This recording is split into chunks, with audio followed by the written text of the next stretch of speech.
Next, we're talking about the disclosures. I'm not going to go in real detail on every single one of these, but I'll kind of basically the gist of these is you want to disclose to your buyer to have them read all of Section 10, as this is talking about radon gas as a naturally occurring gas, mold as a natural thing in our environment, and they can have their property tested for these items if they choose to, but you just have to disclose that they could be there. But as a buyer's agent, there's not a way for you to know unless the buyer is choosing to have inspections. Flood zone, that the buyers advise that if the property is in a flood zone, that their lender may determine or may require them to have flood insurance. Lead-based paint, same thing. If the property was built prior to 1978, there's the potential of lead-based paint that they could have an inspection for. If the property is in a homeowners association, that they have to follow the rules of the HOA. The seller's disclosure, that the seller knows of no material facts that affect or knows of anything that will affect the value of the property. However, as a buyer's agent, you always want to ask for a copy of a seller's disclosure, as it asks the seller specific questions about the property. The next section talks about property maintenance, conditions, and inspections. And what I'm going to do is I'm going to have you review 11, 12, and this is basically going to go for a couple of pages. So all of 11 and 12, I'm going to kind of just talk very briefly about it. So it's going to go over the next couple of pages. But basically what this does is this explains to your buyer that they have the right to have inspections on the property. There's going to be a time limit, and again, that's a negotiable item. But it's to guarantee that these inspections get done right away, because if for any reason your buyer chooses to cancel the contract based off inspections, they can't wait until right before the closing. They need to do that right away.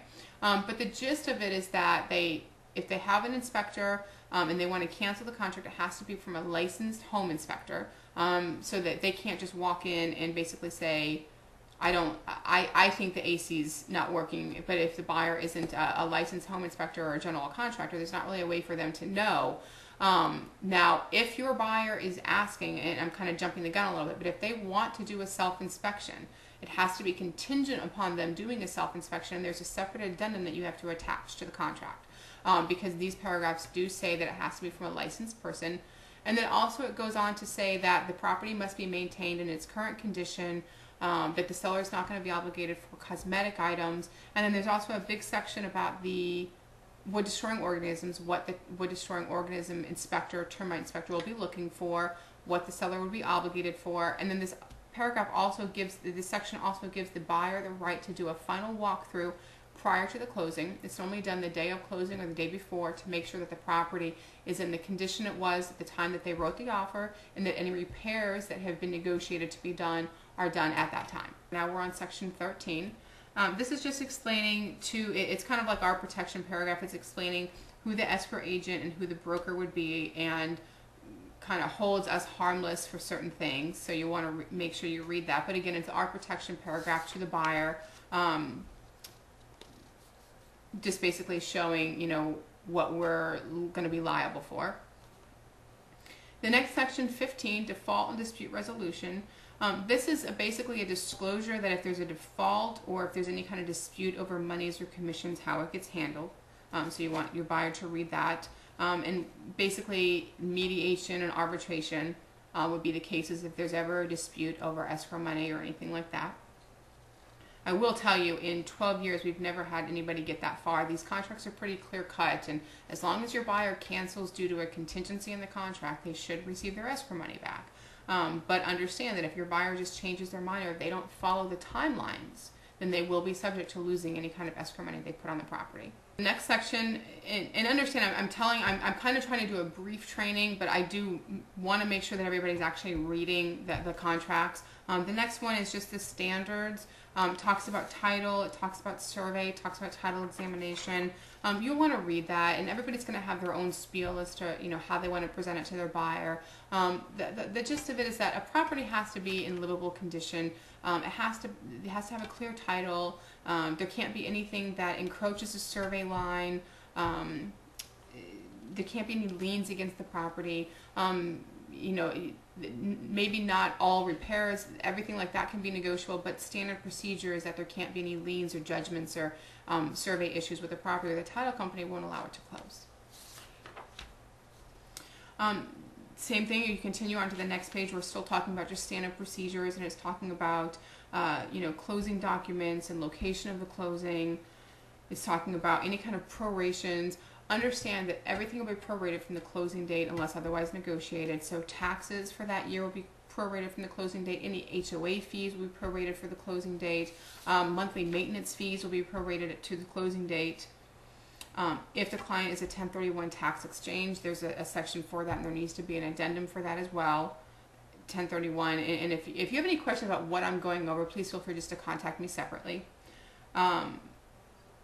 The next section I want to talk about is 19. This is basically when you're adding any addendums or additional terms to the contract. Okay, so now we're on section 19. The couple things that really need to make sure that you, to protect yourself, that you do have to add is if the property is in a condo or homeowners association, you have to attach those proper addendums to the contract. If the property is, if the buyer is going FHA or VA financing, you have to make sure that there's an addendum to go with those, because you have specific guidelines to repairs and closing costs and appraisals and things like that for those types of loans. If the property is a short sale, you have to have the short sale addendum attached to it. If the property was built prior to 1978, you have to have a lead-based paint addendum attached to it. If you as an agent are buying a property, selling a property, or you're related to the buyer or seller, there has to be a broker of interest addendum attached to the property, because you have to disclose that to the other party. If you're a backup contract, you have to have a backup addendum. I'm just kind of going over this real quick. If it's a housing for older persons community, so it's a 55 plus or 62 plus, you have to have the addendum, appropriate addendum attached to the contract. So this is kind of like a checklist. You can go down this list under section 19, check off anything that would pertain, and then you can go to Transaction Desk or Form Simplicity and download the proper addendum to attach it. But make sure that you check the boxes, because that's the disclosure that those addendums are being attached to the contract. Section 20 is additional terms. Every agent is going to be different in how they want to write up their additional terms. I've noticed that buyers that I've worked with in the past, they like to see you, even if you're repeating something, they like to see it spelled out. Very typically, my additional terms will be that the contract is contingent upon the buyer's approval of all inspections. If the buyer is unsatisfied with any inspections, they can receive a full refund of their escrow money. Even though that's written out, this is 11 pages of contract, the buyers can sometimes get a little confused. They like to just see it. Completely up to you, whatever you want to put in there. Another thing that I very typically write in there is that it's contingent upon the buyer having a right to review all rules and regulations of an HOA, as a lot of times they might have a regulation against what type of vehicle is driven or how many pets are allowed. So very commonly I will rewrite that in this section to kind of, again, protect the buyer. But if this is where, if you're asking for closing costs, you can write it under the owner's closing cost section, or you can write it here that the owner, and I want to explain to you, when you're asking somebody to pay closing costs, please make sure that you write it out the proper way. Seller agrees to pay 3% of the purchase price towards buyer's closing costs and prepaids. And I'm just saying out those numbers. It can be any dollar amount, but very commonly somebody will write, seller agrees to pay 3% of buyer's closing costs and prepaids. You're not obligating them to paying 3% of the purchase price. You're obligating them to just pay 3% of the closing costs. So please make sure that you're writing everything in a way that protects your client. Okay. The very last page, after you do your additional terms, buyer, seller, each party needs to sign the contract, and then there's a spot for them to put their address, and then there's a spot for you to put whether you're the cooperating broker or the listing broker and what office you're with.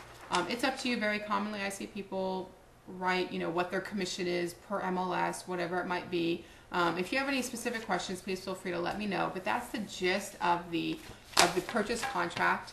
But again, understand that based off what negotiations you might have, it might be an as-is contract, or you might use a FAR contract. And then please make sure that you have all proper addendums attached to a contract. And again, this is all just to protect you and protect your buyer, and to make sure that all bases are covered. One thing I do want to point out is that anything that needs to be attached to a contract is escrow money. You do need to make a copy of the escrow check. And then a lot of times the title company that receives it will give you a receipt that they've received that, but we do need a copy of the escrow check for the file. You also need a copy of the seller's disclosure, even if the seller didn't occupy the property. For your protection, what we normally recommend is that you either have the seller and buyer fill out a seller's disclosure where everything is crossed off and there's just a little line on there that says owner never occupied property, or have your buyer sign an addendum that says that the seller never that the seller never occupied the property and therefore is not providing a seller's disclosure, and have your buyer sign that. And again, it's just for your protection, because you don't want the buyer to move into a property and then claim that they didn't know about something. Where this way it just protects you so that they can't come back to you and say, well, you never told me about this. You can say, well, it was, the seller didn't have a seller's disclosure. There was no way for me to know about it. Another thing that as our office requires is a final walkthrough. And I can send you a copy of that if you don't have it. But basically, this is where the buyer signs that they opted to have their home inspections, or they opted to waive their right to have home inspections. And they also have the right to have a final walkthrough, and they're accepting the property in its current condition, or they're waiving their right to have a walkthrough. And this is very important because, again, you don't want a buyer to come back and say that you never disclosed to them that they had the right to have a home inspection, or you never disclosed to them that they had the right to do a walkthrough. So this is, again, your protection, saying, okay, you signed this walkthrough saying that you waived your right to a walkthrough, and therefore you're not going to be obligated or on the hook for anything. So again, all contracts, addendums to the contract, copy of the escrow money, copy of a seller disclosure or lack of seller disclosure addendum, a final walkthrough. The office also requires a copy of a final HUD along with a copy of your check. And the reason for that is because as an office, for accountability, we have to verify that the funds that are given to you in the office match what's on the HUD. And then, there's several other addendums that please make sure that, again, that you're going over all this because it's all for your protection. But if you have a short sale contract, please make sure that you've attached a short sale addendum to the contract. There's going to be other short sale addendums. They're constantly sending out things that if you have the seller or a buyer, but there is a specific short sale addendum to purchase contract that you're going to want to make sure is attached on any short sale contract. So I think that's everything. Again, there's always going to be specific questions. Always feel free. I would rather you contact me with questions than maybe not protect yourself. So always please contact us by email or phone if you have any questions or need to know what addendum you might need to attach or how to word something.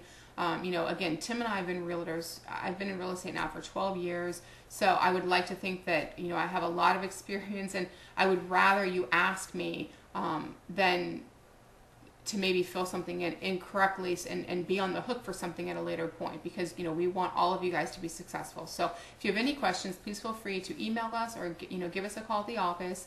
But if you have, this is a basic training on the purchase contract, and if you have any questions, let me know. Thanks.